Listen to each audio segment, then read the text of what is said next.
Hi everybody, this is Tommy here. I'm going to talk about user story mapping today.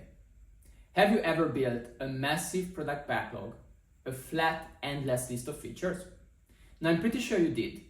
And make no mistake, it's tough to get excited about it. I know that very well. And even gets tougher to see and understand how it all fits together. Now your team and stakeholders see a list of to-dos and not the product vision, which becomes a huge problem starting from product discovery through the entire product lifecycle. Now, this leads to confusion, scope creep, and even a lack of shared understanding that becomes critical during the planning phase and the delivery. This is a common problem in product development, but there is a better way to do this. We are going to take a look at this today, how user story mapping can help you to develop the user journey and build better solutions with the user in the center. In this series, we are going to address what is a user story map, and we are going to take a look at how we can set the stage for the story mapping workshop. We will build the story map itself and making sure that we can understand how we can utilize the story map for release planning as well.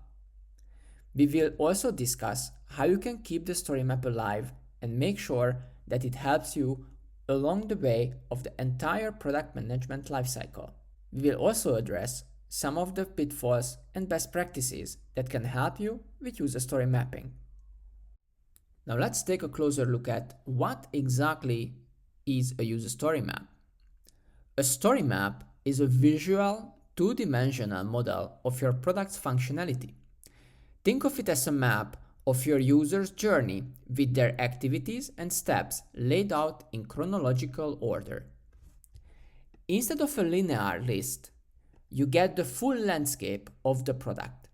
It helps you see the big picture and understand the user's flow from start to finish. So why go to the trouble? Because story mapping helps you in three key ways. First, it provides a shared understanding. Everyone on the team, engineers, designers, and marketers can see the product from the user perspective. Second, it helps you prioritize effectively. You can easily identify the most critical parts of the user journey and build the most valuable features first. Third, it simplifies release planning. You can clearly define what goes into the MVP and subsequent releases, making it easy to communicate with stakeholders. Now that we already know how the story map looks like, let's create a new map from scratch.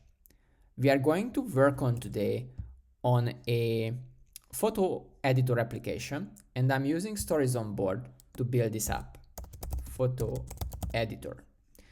Now, we are going to focus on a specific user persona on this blank canvas. Notice the main horizontal line. This is where our user journey will go, with the high-level user goals and the steps that the user needs to take in order to complete the goal. Below it, we will add all the details.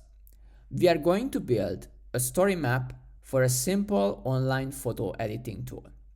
Our user is a blogger and photographer named Alex, who needs to resize and add filter to an image for their website.